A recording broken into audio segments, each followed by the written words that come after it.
우리 은하에는 별이 약 2천억 개에서 4천억 개쯤 있습니다. 그리고 그중 상당수가 지구와 비슷한 행성을 거느리고 있죠.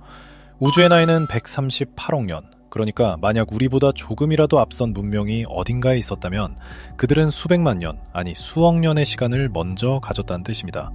그 정도 시간이면 은하 전체에 퍼지고도 남습니다. 계산상 하늘은 이미 그들의 흔적으로 가득 차 있어야 합니다. 그런데 하늘은 소름 끼치게 조용합니다. 수십 년 동안 거대한 안테나로 우주를 엿들어왔지만 우리가 받은 건 완벽한 침묵뿐이었습니다. 별은 이렇게나 많은데 왜 아무도 없을까요? 이 거대한 침묵에는 이름이 붙어 있습니다. 페르미 역살, 그리고 대침묵이라고 부르죠. 오늘은 이 침묵이 왜 이렇게 무서운 이야기인지, 그리고 그 침묵이 우리에게 던지는 가장 섬뜩한 가능성에 대해 이야기해보려 합니다. 미리 말씀드리자면 오늘 다룰 해석들은 대부분 확정된 사실이 아니라 가설입니다. 다만 확실한 사실이 하나 있습니다. 지금 이 순간까지 우리는 그 누구의 목소리도 듣지 못했다는 것. 이 역설은 사실 아주 평범한 점심 식사 자리에서 시작됐습니다. 1950년 물리학자 엔리코 페르미가 동료들과 점심을 먹다가 외계인 이야기가 나왔죠. 한참 계산을 하던 페르미는 문득 이렇게 물었다고 합니다. 그런데 다들 어디 있는 거지? 이 짧은 한마디가 핵심을 찔렀습니다. 우주가 이렇게 크고 오래됐고 별이 이렇게 많다면 지적 생명체는 흔해야 정상입니다. 그런데 왜 우리 눈에는 단 하나도 보이지 않는가? 숫자는 많아야 한다고 말하는데 현실은 아무도 없다고 답합니다. 이 둘 사이의 간극, 그게 바로 페르미 역설입니다. 그런데 페르미의 질문이 정말 무서운 건 빛보다 빠른 우주선 같은 게 없어도 그대로 성립한다는 데 있습니다. 아주 느린 탐사선 하나가 가까운 별에 도착해서 그곳의 자원으로 자기 자신을 2대로 복제하고 그 2대가 다시 각자 다른 별로 떠난다고 상상해보세요.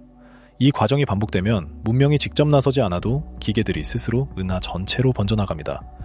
계산해보면 이런 식으로 은하 하나를 완전히 뒤덮는 데 걸리는 시간은 길어야 수백만 년에서 수천만 년입니다.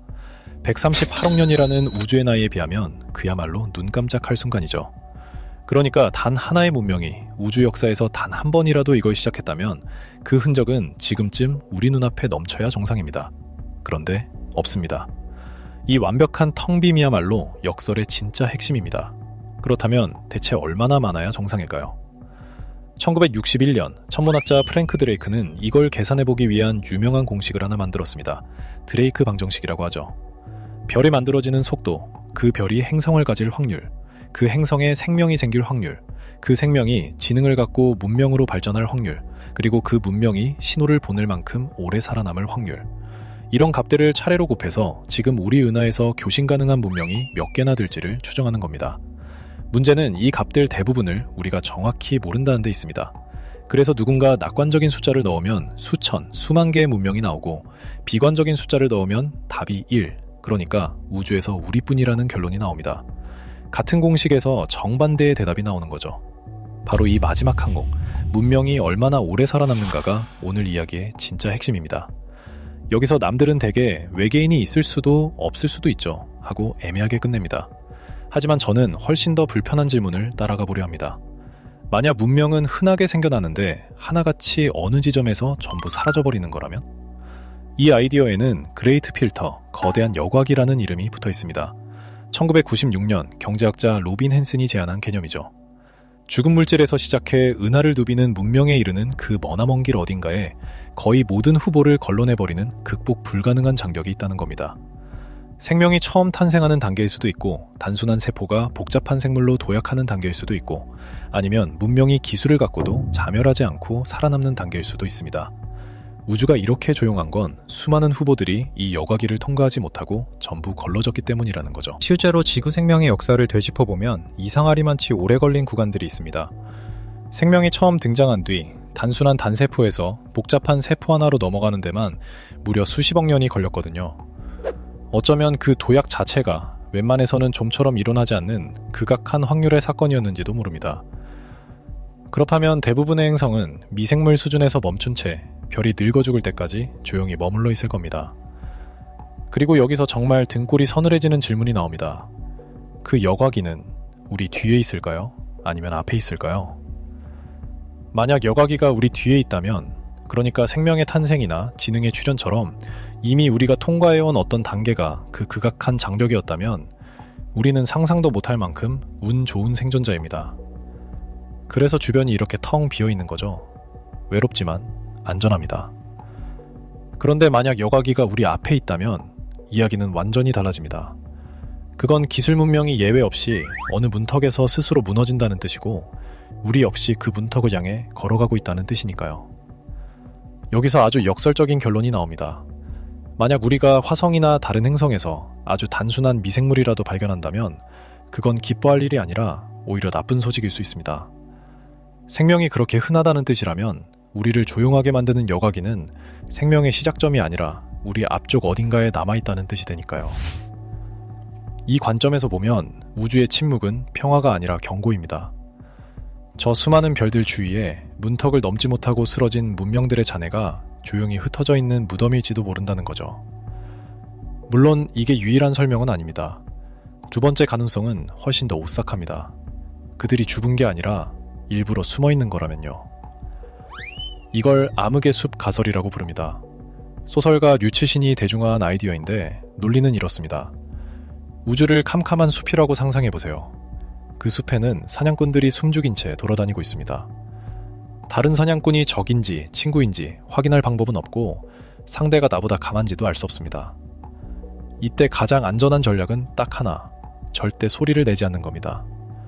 함부로 자신의 위치를 드러내는 순간 더 강한 누군가에게 제거당할 수 있으니까요. 이 가설에 따르면 성숙한 문명은 결코 먼저 신호를 보내지 않습니다. 그저 숨어서 어리석게 소리를 내는 신참을 조용히 지켜볼 뿐이죠. 우리가 지금껏 지구의 존재를 사방의 전파로 알려온 것이 이 관점에서는 캄캄한 숲속에서 큰 소리로 노래를 부른 것과 다르지 않다는 겁니다. 다만 이 가설은 여러 과학자들 사이에서는 가능성이 낮은 편으로 평가받는다는 점도 함께 짚어두겠습니다. 비슷한 결이 조금 더 부드러운 버전도 있습니다. 동물원 가설이라고 부르는 건데요. 우리보다 아득히 앞선 문명들이 이미 지구의 존재를 알고 있지만 마치 자연보호구역을 멀리서 지켜보듯 일부러 접촉하지 않고 관찰만 하고 있다는 겁니다. 우리가 아직 대화할 준비가 안 됐다고 판단했거나 스스로 발전하도록 조용히 내버려 두는 거죠. 이 관점에서 보면 우주의 침묵은 텅 빈 부재가 아니라 누군가에 의해 세심하게 관리되고 있는 고요함인 셈입니다. 세 번째 가능성은 어쩌면 아무도 우리를 걸러내지도 숨지도 않았다는 겁니다. 그냥 우리가 너무 일찍 왔을 뿐이라는 거죠. 우주의 나이는 138억 년이지만 별들은 앞으로 수조 년을 더 빛날 겁니다. 그러니까 우주의 전체 수명으로 보면 지금은 아직 아주 이른 새벽에 불과합니다. 최근 로빈 헨스는 이런 모델을 제안했습니다. 은하를 빠르게 집어삼키며 퍼져나가는 팽창형 문명들이 있는데 그들은 빛의 속도에 가깝게 세력을 넓혀서 한번 등장하면 순식간에 거대한 영역을 차지해버린다는 겁니다.